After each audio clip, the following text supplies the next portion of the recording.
리플의 기업 가치가 매일같이 사상 최고치를 경신하며 질주하고 있는데 왜 우리가 투자한 XRP 가격은 여전히 바닥권에서 탈출하지 못하고 있는 것일까요? 리플랩스라는 회사는 유럽 미카 라이선스를 승인받고 RLUSD 스테이블 코인 사업을 초고속으로 확장하면서 전례 없는 순풍을 맞이해 왔는데요. 정작 지갑 속의 토큰 가격은 업비트 기준 1,700원 부근에 멈춰서서 홀더들의 속을 태우고 있다는 거죠. 좋은 소식이 쏟아지는데도 시세가 둔하게 움직이는 이 기괴한 디커플링 현상에 지쳐가고 있다면 지금 당장 시장 이면을 뒤흔들고 있는 거대한 판짜기와 자금 흐름의 법칙을 명확하게 눈치채야만 하는 시점인 것입니다. 지금 암호화폐 시장을 지배하고 리플의 가격을 뒤흔드는 핵심 주체는 과거의 아시아권 거래소 세력들이 아니라 철저하게 미국의 거대 기관 세력들이라고 볼 수 있습니다. 리플 현물 ETF 출시 움직임과 미국 중심의 자본 유입이 본격화되면서 바이낸스나 바이빗 같은 아시아계 거래소보다 미국 기관들의 영향력이 훨씬 더 막강해졌는데요. 결국 미국의 규제 명확성 여부가 자금줄의 흐름을 바꾸는 결정적인 키를 쥐고 있다는 뜻이고 미국 세력의 움직임 하나에 리플의 운명이 결정되는 구조로 완전히 재편되었다고 이해하시면 되는 거죠.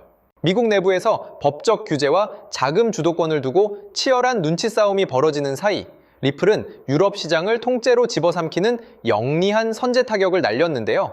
룩셈부르크 금융감독위원회로부터 유럽연합의 엄격한 가상자산 시장법인 미카 규정을 완벽하게 준수하는 가상자산 서비스 제공자 정식 인가를 최종 취득해버린 것입니다.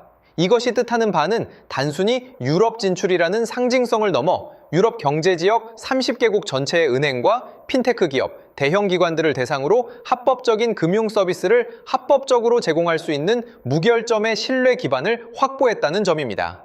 여기서 끝이 아니라 리플이 시장의 판도를 완전히 뒤바꾸기 위해 준비한 기습 장전 카드가 바로 자체 달러 연동 스테이블 코인인 RLUSD인데요.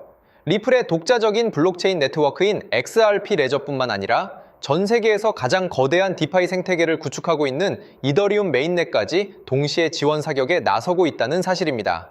리플이 수년간 막대한 공을 들여온 글로벌 기업 결제, 인프라 전략의 핵심 기둥이 드디어 완벽하게 세워진 것이고 이 강력한 인프라가 가동되기 시작하면서 전 세계 자본시장의 이목이 단숨에 집중될 수밖에 없는 환경이 조성된 거죠. 많은 분들이 시중의 테더나 서클사의 스테이블 코인과 무엇이 다르냐고 묻고 하시는데 본질적인 격이 완전히 다르다고 볼 수 있습니다.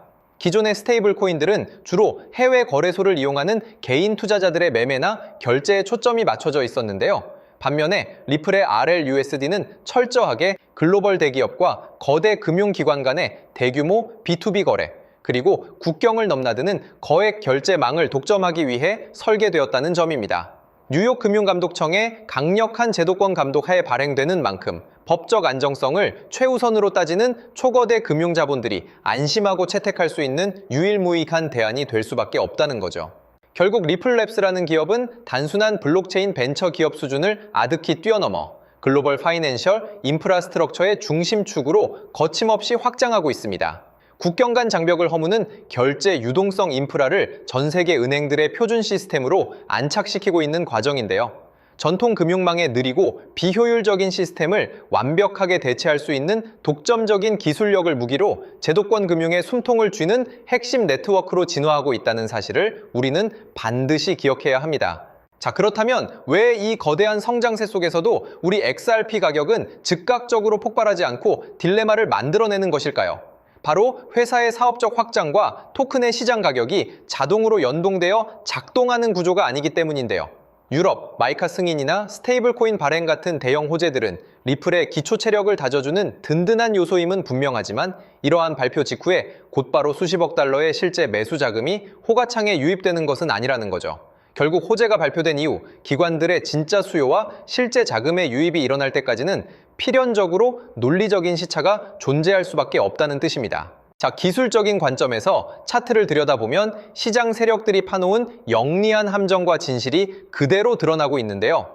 최근 오랫동안 이어져 온 완강한 하락 추세선 상단을 돌파하는 듯한 매력적인 움직임이 나왔지만 안타깝게도 거대한 거래량이 동반되지 않은 유동성 없는 돌파였다는 점입니다. 그로 인해 비트코인이 조정을 받자 힘없이 밀려 내려오며 현재 지지력 테스트를 받는 중인데요. 다행히 피보나치 되돌림의 황금 비율이라고 불리는 0.628 구간, 즉 예전 요축 30원 라인의 지지 여부가 단기 흐름의 사활을 건 결정적인 분수령이 되고 있습니다.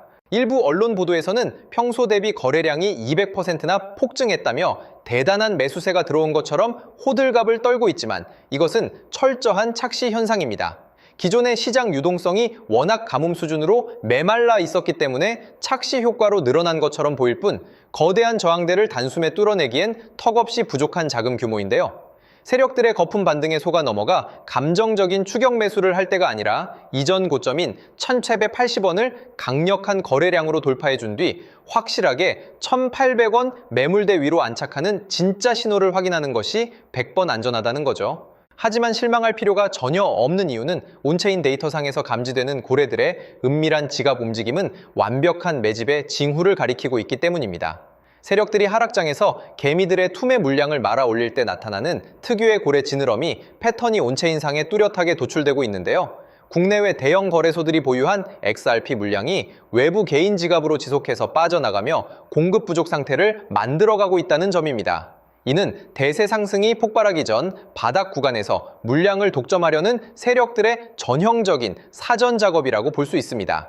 그렇다면 언제쯤 리플 회사의 성장세가 우리가 원하는 토큰 가격의 대폭등으로 완벽하게 연결될 수 있을까요? 저는 시세의 폭발을 이끌어낼 세 가지 절대적인 필수 조건이 전개되어야 한다고 보고 있는데요. 그 첫 번째 조건이 바로 미국 현물 ETF의 정식 승인과 이를 통한 제도권 기관 자금의 무차별적인 유입입니다. 블랙록을 비롯한 월가의 공룡들이 움직이며 합법적인 투자 관로가 열리는 순간 지금까지의 지루한 흐름을 비웃듯 진정한 가치 연동의 역사가 시작될 수밖에 없다는 거죠. 이어서 두 번째 조건은 대형 거래소 내의 유통 물량이 계속해서 감소하는 동시에 고래들의 장기 매집 포지션이 흐트러짐 없이 유지되는 것입니다. 그리고 마지막 세 번째 조건은 리플의 무시무시한 B2B 사업 확장이 단순한 계약 체결을 넘어 XRP 네트워크상의 실제 트랜잭션과 수수료 소각량의 폭발적인 증가로 직결되는 타이밍인데요. 이 세 가지 톱니바퀴가 완벽하게 맞물려 돌아가기 시작하는 순간 리플 회사의 성장 가치는 그대로 XRP 토큰의 가격으로 고스란히 치환되며 걷잡을 수 없는 폭등 랠리를 만들어내게 된다는 확신을 가져야 합니다. 결국 이번 주에는 것이 경제의 거대한 변동성을 몰고 올 FOMC 회의록 공개라는 중요한 일정이 우리 앞에 당도해 있습니다. 금리 결정의 결정적인 힌트가 흘러나옴에 따라 시장의 단기적인 소음과 흔들림은 일시적으로 커질 수밖에 없는데요. 하지만 눈앞의 잔파도에 일희일비하며 소중한 물량을 털릴 이유가 전혀 없다는 것은 우리가 확인한 합리적인 데이터와 리플의 독점적 인프라가 승리의 미래를 확고하게 증명하고 있기 때문입니다. 완벽한 논리적 서사와 고래들의 움직임을 바탕으로 흔들리지 않는 강력한 투자의 확신을 가질 때 다가올 거대한 불장의 주인공은 비로소 여러분의 몫이 될 것입니다. 지금까지 날카로운 분석으로 시장의 이면을 짚어드리는 투자 파트너였습니다. 구독과 좋아요는 앞으로 다가올 거대한 기회를 선점하는 가장 확실한 첫걸음이 됩니다. 감사합니다.